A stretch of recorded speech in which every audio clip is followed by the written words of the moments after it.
Good morning, one and all. It's Thursday. I'm Iadarola. This is still the Damage Report against all odds, and we're very lucky to be joined today on a pretty wild and wacky day in the news by the host of Fair and Balanced and Ring of Fire, Farron Cousins. Welcome back. Thanks for having me, John. It's great to be here.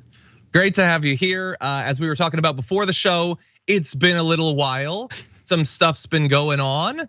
Media news in particular is going absolutely crazy, so it's good to have you back. Always a pleasure to be here. Pleasure to have you here. How has the news been treating you? I know, Dark Brandon is running again. It looks like Bernie is going to be challenging him. Not everything is lining up how I'd like in the media, but what do you think? I'm just sitting down here in Florida watching our governor become the laughing stock of the entire world. I mean, the clip, from Sunday or Monday, whatever it was, it had Howard Dean scream vibes to me. Are you talking about the head bobble seen around the world? Oh my God, what? Yeah, so just watching that nutball just absolutely crash and burn faster than Jeb Bush is just, it's bringing me a little bit of hope down here in Florida. So I've enjoyed that very, very much. Well, look, I do have to fact check you already. That is Italian American erasure. He's not a nutball, he's a meatball. We already know that. But anyway, yes, actually, we're gonna be talking about Ron DeSantis in just a few minutes. But in addition to that and his cartoon mouse related issues, we're also gonna be talking about Tucker Carlson, who has reappeared to reassure his viewers that no, secretly he's actually happy and laughing about the fact that he was fired. It's not bad at all. He's free, he's been set free. And Donald Trump faces yet another trial, a particularly terrible one. We're gonna give you an update on Representative Zoe Zephyr, who has been sort of expelled from the legislature, like mostly expelled. We'll be talking about that in anticipation of our expected interview with the representative tomorrow on our program to cap off the week. And then a whole lot more besides. In fact, we have a special guest who's gonna be joining us in the aftermath to lead it off. Media Matters' Andrew Lawrence, who I have derived a ton of joy from his Twitter activity and work at Media Matters over the years, will be joining us to talk about Fox News as well. And Marjorie Greene decides to declare war, thankfully not on Mexico this time, but on the concept of being a stepmom. And I think a lot of people have an issue with that. First and foremost, Ted Cruz, who loves watching videos of stepmoms. So anyway, we've got a lot to talk about through the course of today. And in anticipation of all that, if you wouldn't mind hitting the like button and sharing the stream, that'd be great so that people know we're live. And if you wanna send us any comments, tweets, or super chats, either to let us know about breaking news or make a witty or incisive comment, we'll read it live, give you our reaction. And if it's good enough, you just might win a $100 Blue Apron gift card. So get those comments in. But with all that said, Farron, are you ready to talk about the news? Let's do it. Okay, let's do it. Wait a second, wait, we are already getting breaking news. Is it Benny's birthday? Benny Carolla, 29. So now, happy for Benny's birthday, jealous as I always am when anyone is significantly younger than me. I've reached that point in my life. I'm bitter and old, but happy birthday to Benny anyway. Okay, now with all of that said, let's talk about the news. We've had months of Ron DeSantis hitting Mickey Mouse on a daily basis. Well, the mouse finally hit back with Disney launching a lawsuit just yesterday against Governor Ron DeSantis and his administration, alleging that the state's recent many actions, and we'll go through a lot of them, toward the company have amounted to a targeted campaign of retribution from the government in response to their constitutionally protected free speech or their protected speech. They accuse the DeSantis administration in part of violating the company's First Amendment rights, citing the governor's recent statement that the board would hold, quote, Disney accountable. Bear in mind, he's said way more than that, and not just in speeches and appearances. He wrote about his war against Disney in his book, The Courage to Be Free, which he totally wrote, saying that fighting against them is a triumph against woke corporatism. I mean, the woke thing couldn't make it any more clear that this is about their speech. This is about culture. This isn't about their business, their tax structure, their authority over their own geography. This is about him fighting against the woke or whatever. They say that this has been an orchestrated effort to stifle the company's free speech. Now, I don't have any legal training. I've watched a little bit of some procedural courtroom shows, but I wasn't really paying attention. And so I turn now to Farron. What do you think about this lawsuit? Did you see this coming, and do you think they have a shot? I think they 100% have like one of the strongest cases out of pretty much any of the lawsuits that are in the news right now. Like this one, this is a slam dunk. Like you just pointed out, he already said it in his book. Like your own words have already proven that you did this for political reasons, not because you cared about the tax district, not to mention the fact that there are literally dozens of other special tax districts throughout the state of Florida alone. So if it was about a special tax district, you would have done it to everybody, not just the one company that decided, we don't like your don't say gay legislation. But what I love about this, because when the story first came out yesterday, my immediate, reaction was, why didn't we do this a year ago? I mean, that's when this whole fight started and the first legislation was passed. Why didn't you do it then? But then I started thinking about Disney movies, right? You've got the villain. The villain is doing the buildup. They're doing these horrible things, and sometimes the villain is very popular. But eventually, the tide turns against the villain. And that is exactly what Disney was waiting for. Ron DeSantis right now is at the weakest point he's ever been. And this is a guy who just won re-election by 1.5 million votes in Florida, something that has not happened for decades in any statewide election. So he had the wind at his back. He was, on the precipice of usurping that front runner status from Donald Trump. He was polling ahead in Iowa, polling ahead in New Hampshire. Yeah. But then everybody got a taste of it and saw, wow, this guy's really, really bad. Like not just, his policies are bad, but he's bad at public speaking. He's bad at dealing with people. He doesn't have any actual ideas other than culture wars. Billionaires are pulling out from him. Ken Griffin, Thomas Petterfy, all of those individuals are looking at him like, dude, we're kind of done with you. Disney saw that and said, now's the time we get him because everybody in this country is turned against him. We can take him down. So I think it was a brilliant strategy. Again, at first it was like, why didn't we do this sooner? But now it's like, okay, I totally get it. You don't want to take him on when he's at the height of his popularity because everybody's going to be against you. Now they're against him. That's when you strike. Yeah, you don't attack him when he's strong. And also that would be too short. That's not dramatically interesting. The Disney lawyers were driven off by DeSantis at his strongest. They went into the jungle, ate grubs, sang songs, and now they've come out bulked up. Ron DeSantis has stripped Florida of all of its food, and the hyenas are starting to get desperate. And I think it's their time to strike.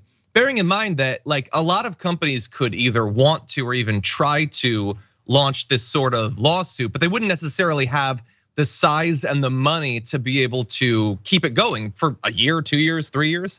But Disney has a lot of money. If they feel like this is important, then they potentially can keep it going.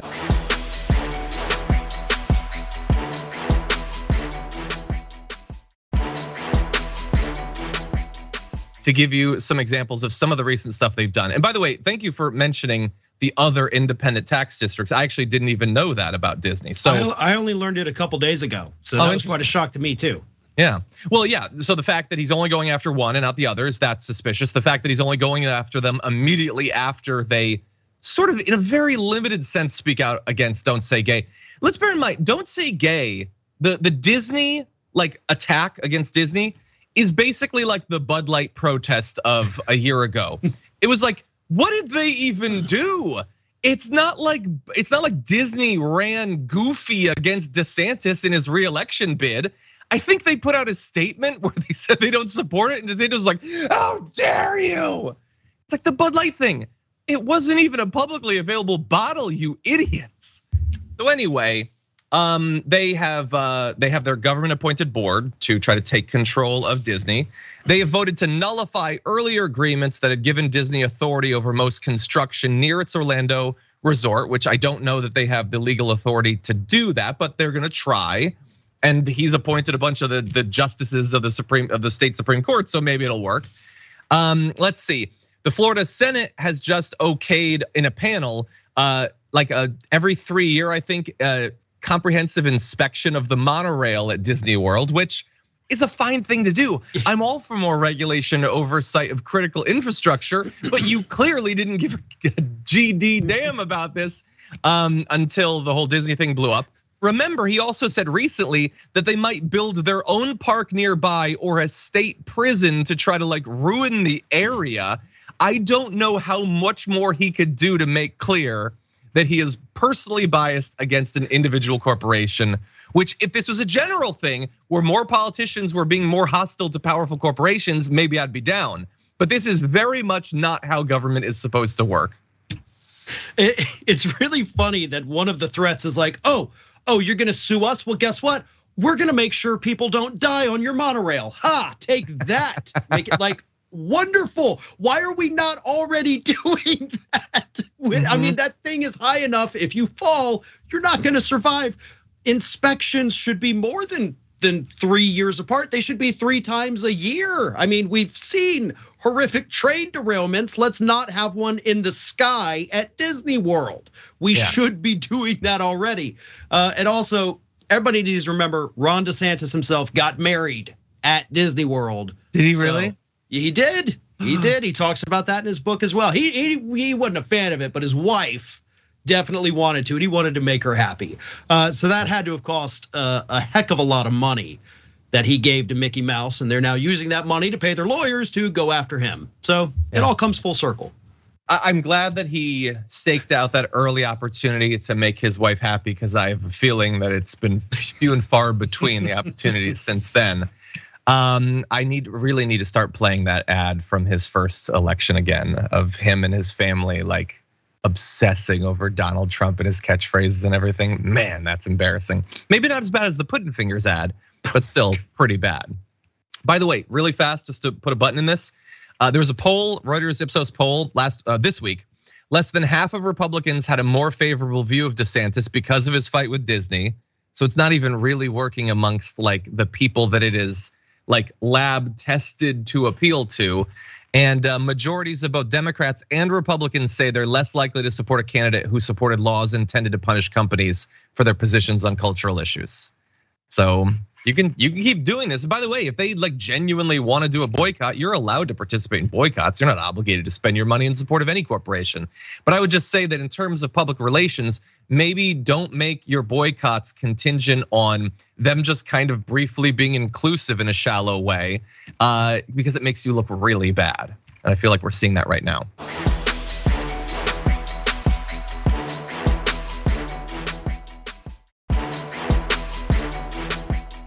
Dwayne Wade recently appeared on Headliners with Rachel Nichols and was asked about some of the moves by the Florida state legislature. Obviously has a long history with the state. And he said, that's another reason why I don't live in that state. A lot of people don't know that.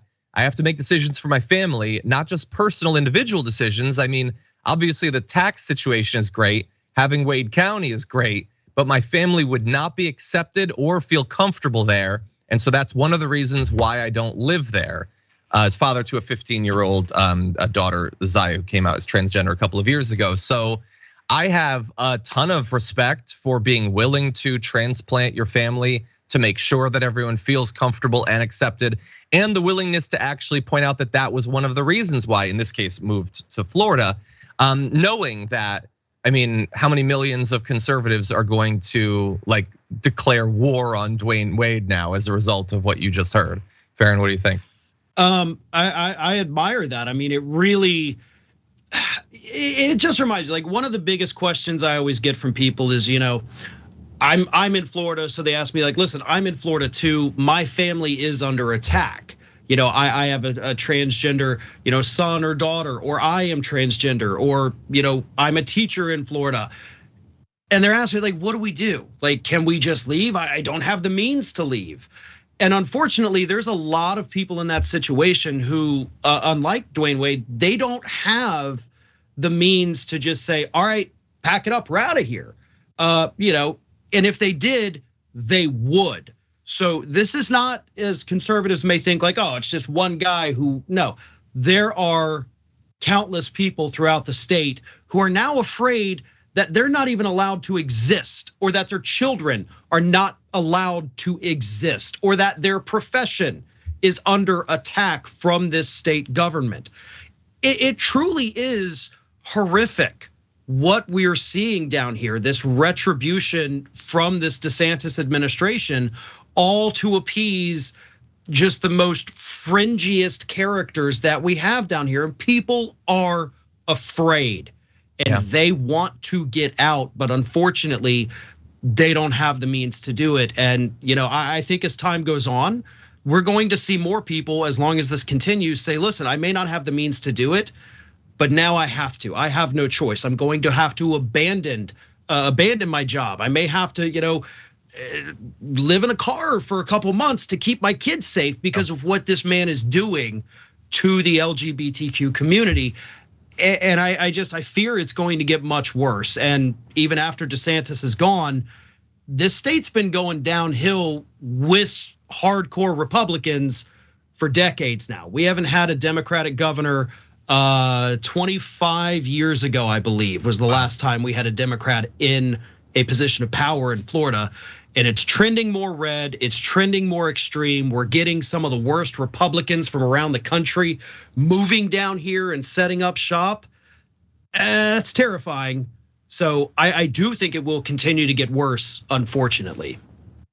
Yeah, I think there's a lot of reason to believe that. I mean, you guys came pretty close to electing a Democrat, not this most recent time, but the time before. Right. But who knows? I mean, look, maybe Ron DeSantis, he doesn't seem to have the best political instincts, I don't think. Some of the culture war stuff, he's doing well, but I also think that, like, if all you care to do is appeal to the worst conservatives in the country, I don't think you have to be an Elon Musk level genius to figure out how to do that. I feel like a lot of idiots online have done quite well in looking for animal medicine to take, and it's really easy to appeal to these people.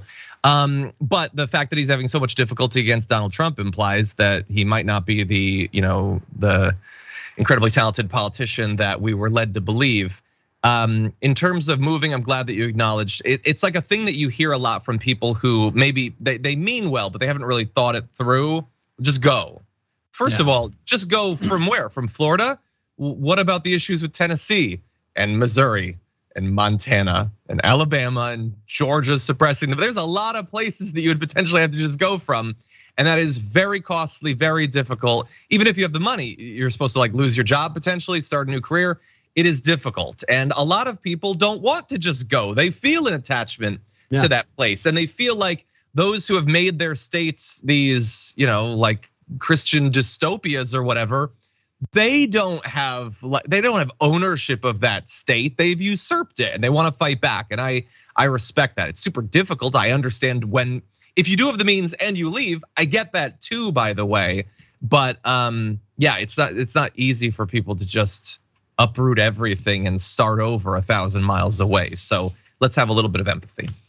Yeah, and I'm lucky enough, obviously, with what I do, I can do this anywhere. As long as I've got an internet connection, I can bring my little camera with me. I'm okay. My wife is a teacher, so obviously she is, to a degree under attack by this administration. But that's also a job where those skills are going to translate to any other state in the country. And we've talked about it. Like, we really, really have. My wife would love to get out of this state if it weren't for the fact that our families are very close to us. And so we have a good support network and we have our friends. But she's been speaking a lot more recently, almost indicating that, listen, this may be imminent. Like, this may be a place, I know, we've grown up here.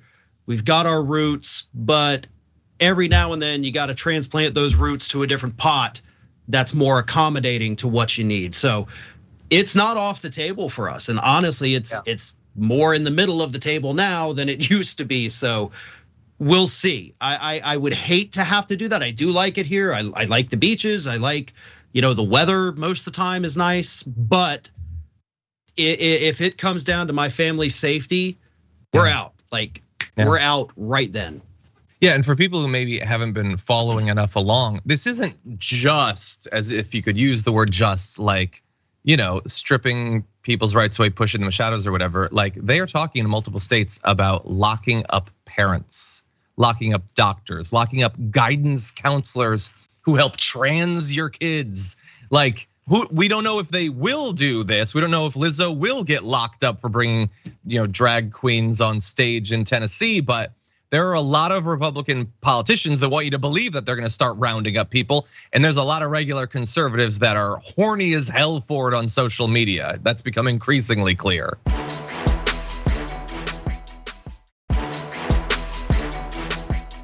Good evening, it's Tucker Carlson. One of the first things you realize when you step outside the noise for a few days is how many genuinely nice people there are in this country. Kind and decent people who really care about what's true. Yeah, it's weird. I've actually noticed throughout this week that it feels like on balance, the people on air are a little bit nicer than they were before this week. I feel like there is a little bit less active dishonesty in the media. There's just something about this week where briefly that felt true, but it's gone now, it's ruined. Tucker Carlson is back. Well, as back as he can be, when you bear in mind that he's not at Fox, obviously there, he's at one of his many studios that he has in his various mansions.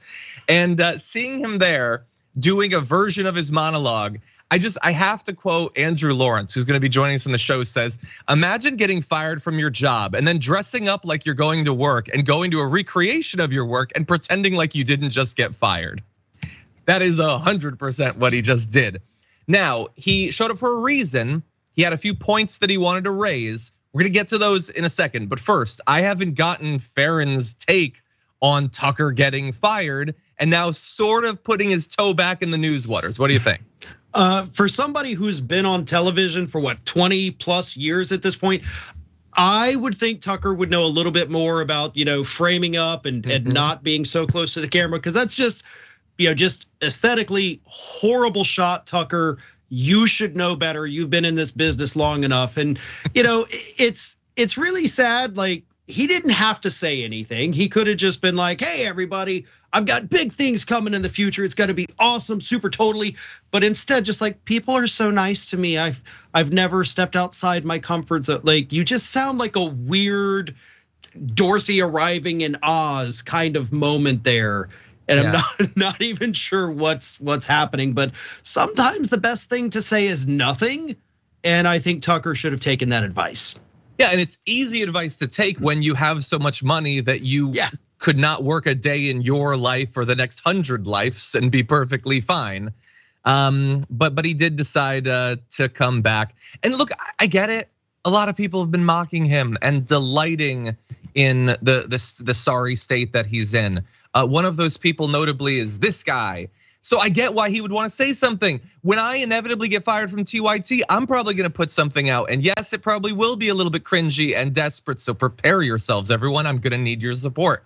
But anyway, it's just the leading with everybody's so nice and so funny. I love it out here, actually. In the wilderness, it's not cold at all. That's the vibe that I got off of it.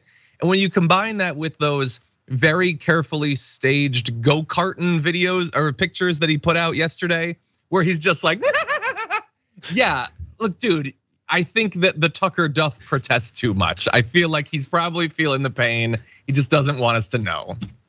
It's the meme of the crying face with the calm face over it. That's exactly what he's doing right now. And look, Tucker is super lucky. I mean, we all know that he loves Russia so much, but keep in mind, if this had been like Fox News Russia under Putin's control, he wouldn't have been fired. He would have, oh no, Tucker fell out a window. What do we do?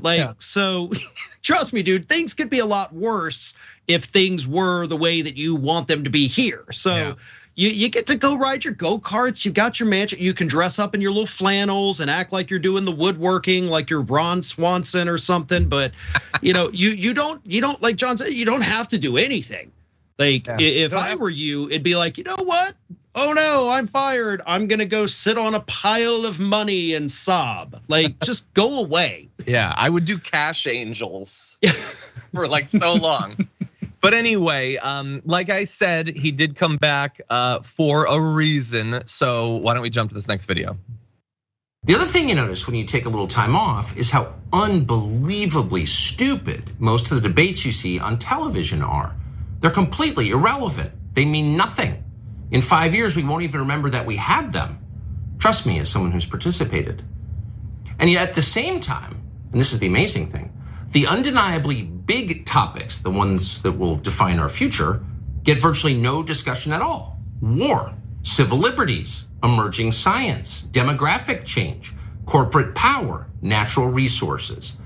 When was the last time you heard a legitimate debate about any of those issues? It's been a long time. Debates like that are not permitted in American media. Both political parties and their donors have reached consensus on what benefits them, and they actively collude to shut down any conversation about it. Suddenly, the United States looks very much like a one-party state. That's a depressing realization.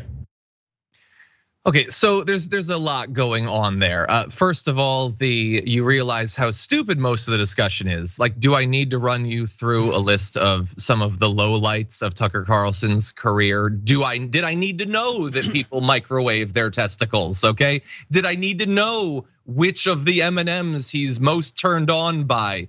He admits there that he participated in these stupid debates, but even that is a tactic. Let's be clear. He routinely does this. Criticize the media, and then to attempt to sort of win you over by appearing authentic, he then just throws away as an aside, oh, I also totally did that whole time. Well, he did, but to be clear, the corrosive impact that he had on American political discourse wasn't at the end of the day about the M&Ms. It was about far more insidious stuff than that. To the extent that you're not allowed to have these discussions, and boy, does he love to say that you're not allowed to do the thing that he got paid tens of millions of dollars to do on a nightly basis for many years on Fox News, which I shouldn't have to remind you is financed by corporations and the ultra wealthy. It is corporate news every bit as much as CNN and MSNBC and all of the others. They love to pretend that that's not true. It is in that they are radicalizing people to be obsessed with cultural nonsense so that they don't realize that the people that Tucker Carlson goes out and has fancy dinners with every night are getting what they really want in the absence of news coverage, okay? That's what's really going on. Anyway, sorry, Farron, what do you think? To me, well, first of all, you're right about all of that, 100% of it. But to me, that wasn't necessarily just Tucker, saying like, oh, I'm gonna trash, all of this stuff that I usually do. Anyway, it's almost to me looking like a campaign video. I mean, that's the kind of statement, whether it's like, I want to run for office, but then he's going after both parties, and it's almost like we've got a one-party state. Are you about to join forces with Andrew Yang? I mean, what's going on here? There's always a motive for a guy like Tucker. So that's what we have to start questioning, right? What's behind this video? There's some motivation why he's coming out doing it. And I don't think it's only because of the, story that came out yesterday from the New York Times about all those redacted text messages. I think that played a role in the timing, but not the purpose of the message. So that's what hopefully we can flush out, coming days, weeks, months, whatever it is. There's a reason he's using these specific words. There's a reason he's framing the issue in this certain way. Now we just got to figure out what that reason is. What are his motivations? What's going to be his next move? Yeah, 100%. And we're gonna be talking more about sort of the general look ahead later on the show, and we're joined by Andrew Lawrence. For now though, I have been enjoying, and I know a lot of people are, the copium on the right having lost Tucker Carlson. Here is Marjorie Greene going way over the top about what it means for him to have been fired. Our First Amendment is free speech, but it's also freedom of press. And when a gigantic media company like Fox News fires their number one, Tucker Carlson, not for him doing anything wrong, not because his ratings were bad, but they literally fired him because they caved to the woke mob. What we're seeing the end of the First Amendment. That's how I see it. I can't see it any other way. I mean, you should be able to, though. I get that you're admitting that you can't. You're not thinking outside of the box there, but I don't think that it's the end of the First Amendment. I'm pretty sure that under the First Amendment, whether components of free speech or free press, companies are not obligated to continue to pay people tens of millions of dollars. And if they do take back those contracts, I don't think that that's a violation of people's rights. If it is, then I'm rethinking everything, because my free speech rights are notably being denied by CNN, MSNBC, and Fox News, because none of them are paying me millions of dollars to talk about the news. But anyway, yeah, look, she is obviously incredibly worried about not having Tucker Carlson to spread the same sort of conspiratorial nonsense that is core to her politics. I noticed too, though, Farron, like she didn't feel the need to even gloss over or be dishonest about all of the different explanations going around for why he might have been fired. So whether it's the hostile work environment and the misogyny and all of that, whether it's him having like revealed that he despises Donald Trump and the MAGA movement, like she glosses over literally all of that to say it's caving to the woke mob, which, as we know, Fox is often inclined to do. That's the part that really just kind of got me about that. Like, well, Fox is woke now. They're all sitting around their offices, drinking their Bud Light, being just like, I'm more woker than you. No, I'm the wokiest. And then Brian Kilmeade is like, nobody's more woke than me. Like, she just says words, never once thinking about what they mean. Obviously, she has no idea what the First Amendment actually is. And it's just buzzword vomit. It is all that people like Marjorie Taylor Greene can do, because you got to throw in woke, you got to throw in First Amendment, you got to throw in whatever else it is, hatred for free press, and it's so incredibly stupid because they have no real arguments. Like, if she wanted to say, listen, I think Tucker might have a case for wrongful termination. I have consulted with some labor lawyers. They say that his contract made it. Like, if you want to talk intellectual about it, talk to people smarter than you. But if you just want to get the word vomit, then yeah, Marjorie, you're doing a great job of that, making people just dumber every time you talk and they hear it. 100%. I love you attempting to work through how her mind works. You risk your own sanity, you know that when you do that. But let's very briefly end with a couple of little hypothetical comparisons. I always like doing that. Hunger Games has one. So firing Tucker Carlson is breaking the First Amendment, but is she saying that Zoe Zephyr's First Amendment rights were violated in Montana? My guess is no, she thinks Montana did the right thing. Well, that is a great topical reference there, but I don't even think we need to go so far afield. She believes that they have no right to fire him, even if there's cause, which there appear to be like a whole pile of, I can't hold all of the causes, pick a cause. Which I find to be interesting because it generally seems like they believe employers should be able to fire people with no cause anytime they want, anywhere in the country. When have they ever been on the side of workers to be able to be protected against summary termination from their position? This seems to be the one position where you should not be able to be fired from, which is weird coming from the right-wing populists who are on the side of the working man, not those elites making $20 to $30 million a year for sitting in a suit and talking about testosterone levels or whatever. Anyway, with that said, there is so much more news to get to, so we're gonna jump to one more wild bit of news from this week. Let's do this. While the trial continues, including the testimony, the first day of E. Jean Carroll's day in court, so to speak, after her accusations of rape against Donald Trump, was pretty powerful. And she obviously was, to the extent that you can be, considering how dark the entire situation is and the continued harassment that she faces, is thrilled to finally be able to have some acknowledgement of what she says she experienced. She said, "I'm here because Donald Trump raped me. And when I wrote about it, he said it didn't happen. He lied, shattered my reputation, and I'm here to try and get my life back." She is described as being largely matter of fact on the witness stand. So much so that after she wept while telling jurors that, quote, being able to get my day in court is everything to me, she rapidly composed herself and declined to take a break. "I'm not gonna sit here and cry and waste everybody's time."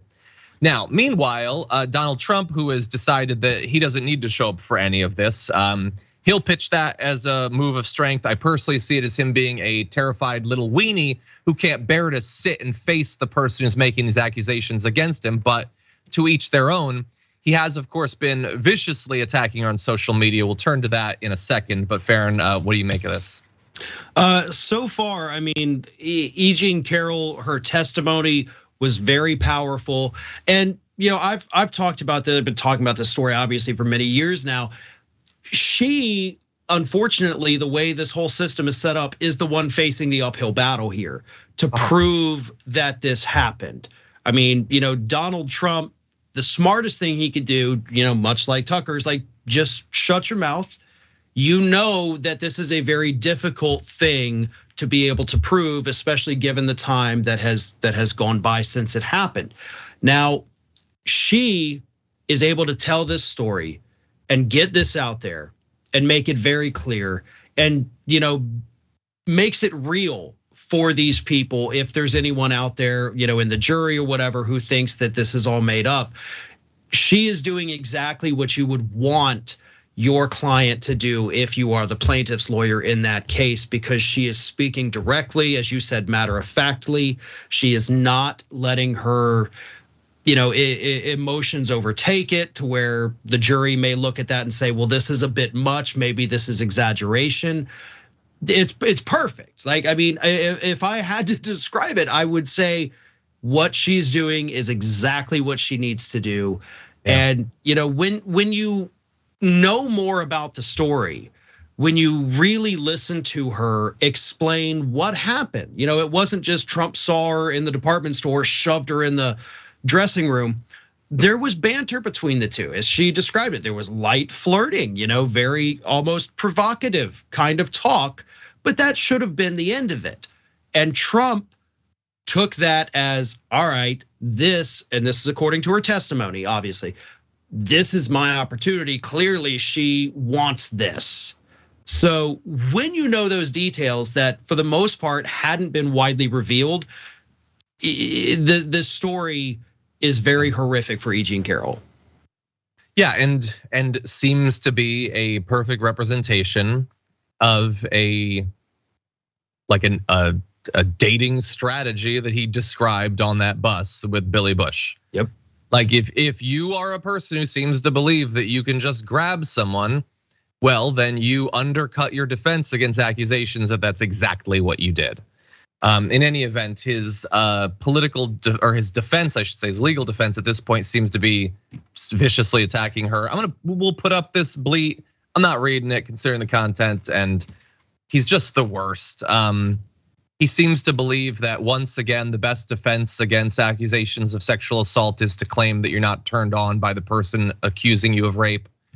I will literally go to my grave never understanding how a single human being could think that that is the way you should approach this. But anyway, he continues to attack her. He has now been warned by the judge about those attacks, that he potentially risks contempt of court if he keeps doing this. We'll see. He is very difficult to stop from lashing out in this way, but this time it might hurt him. We'll find out together.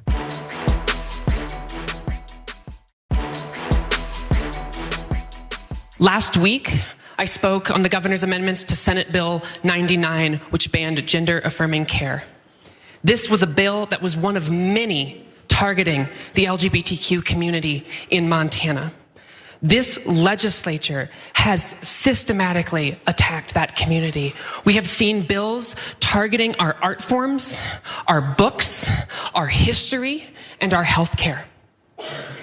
And I rose up in defense of my community that day, speaking to harms that these bills bring and that I have firsthand experience knowing about. That is obviously Representative Zoe Zephyr speaking out in defense of herself in anticipation of the vote to potentially censure or expel her from the state legislature. Well, we now have resolution to that in a sort of echo of what happened in Tennessee, showing just the slightest bit of learning from that experience. The GOP decided to effectively expel Zoe Zephyr from the legislature, not technically, but is barred from being able to speak, being able to actually go into the chamber. Will still technically be able to vote and participate in committees, but not discuss proposals, discuss amendments. So you get some of the position that your constituents voted you into. And that's why I say maybe they've learned the slightest bit from their war on the Tennessee 3, that maybe they think this will lead to less of a pushback after effectively silencing and kind of removing from office the state's first transgender lawmaker. We'll see, It's devastating, it's anti-democratic. It's a joke from a party that says that they care about freedom of speech and not canceling things or whatever, as if we need more evidence that they never meant any of that. I feel like we've been moving towards this throughout this week. Farron, what do you make of it? Yeah, I mean, the whole thing they say is, well, you broke decorum.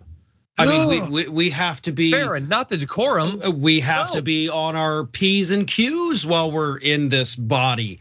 Yeah, which is such a BS thing for anybody to even claim. Because I mean, technically, when you understand like the whole thing here, there was no real decorum breaking. It was just raising the microphone so that the individuals who were there to protest the legislation could have their voices heard. And it wasn't just to protest, but to say, listen to our lawmaker. We've sent this person here to do what we need them to do, and that is exactly what Zoe was doing there. So for her to suffer these consequences for speaking out to support this LGBTQ community that is facing, with bills like these, legislative genocide.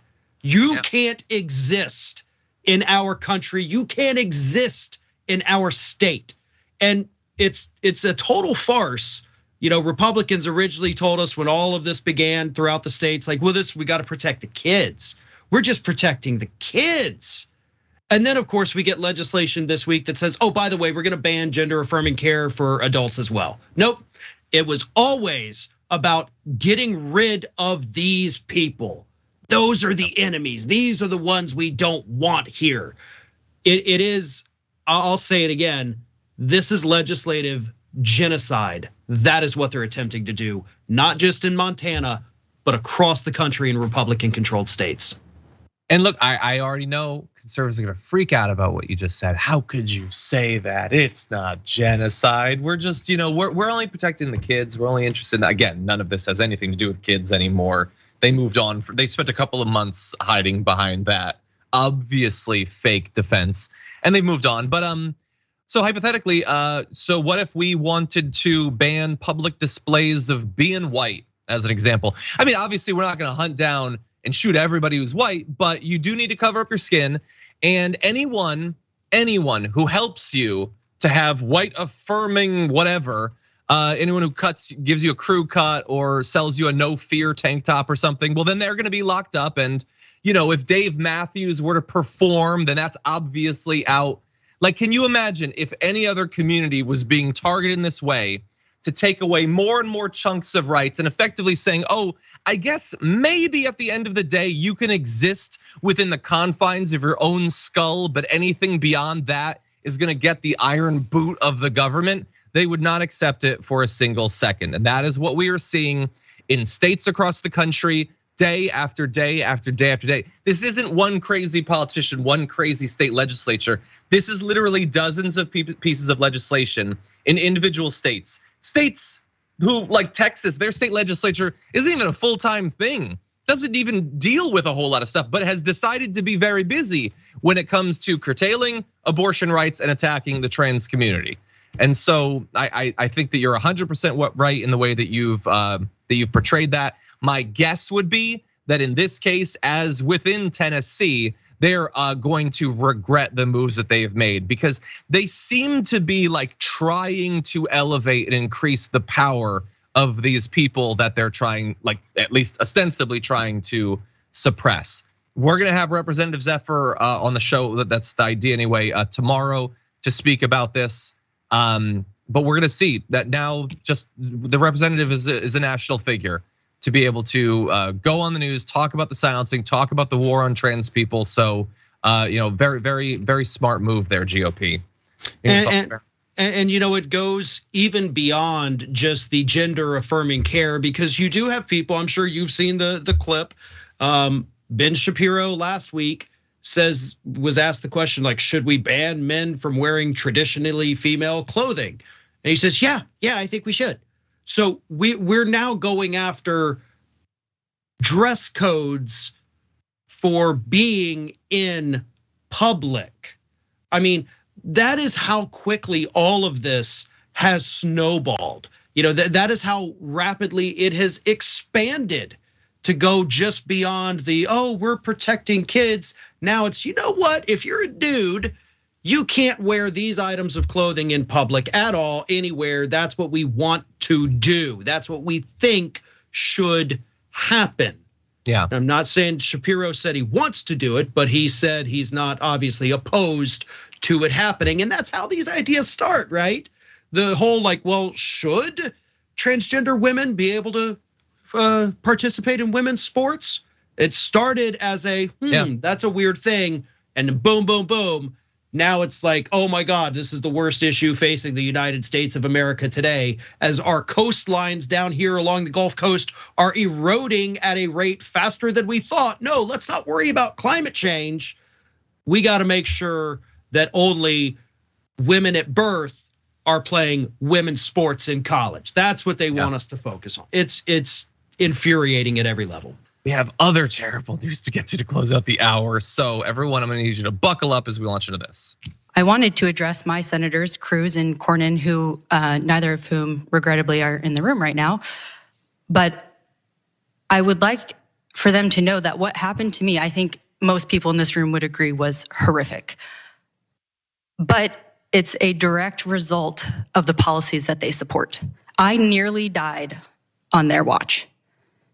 And furthermore, as a result of what happened to me, I may have been robbed of the opportunity to have children in the future. That's Amanda Zarowski talking about her experience with Texas denying her necessary abortion. The details are that 18 weeks into her pregnancy, her water broke, putting her at a high risk of a life-threatening infection.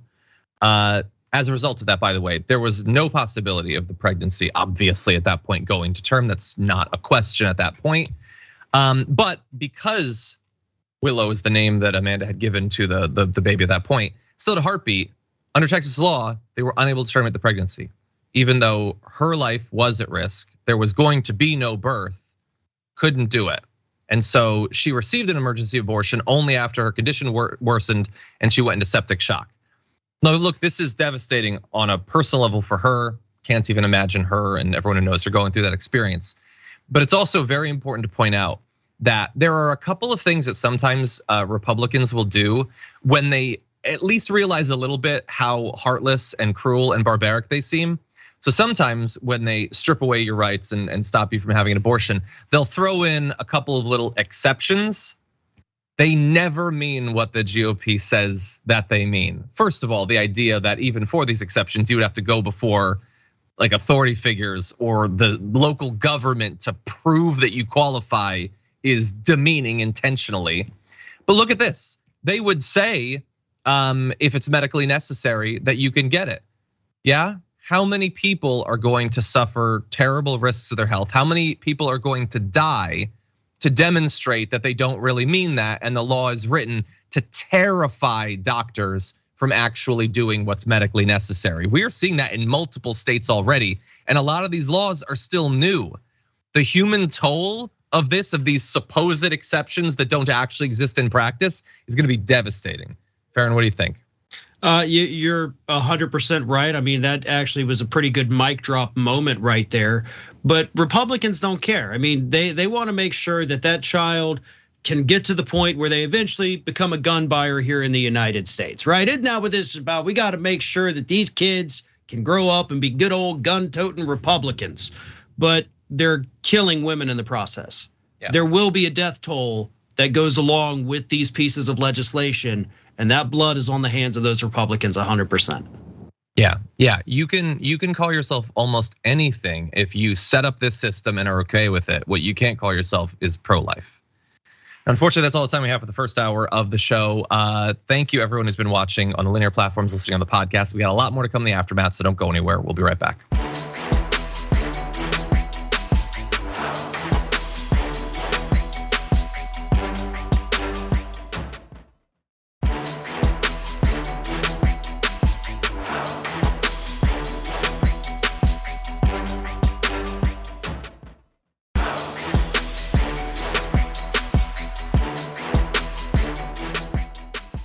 Thanks for listening to the full episode of The Damage Report. Support our work, listen ad-free, access members-only bonus content, and more by subscribing to Apple Podcasts at apple.co/TYT. I'm your host, John Iadarola. I'll see you soon.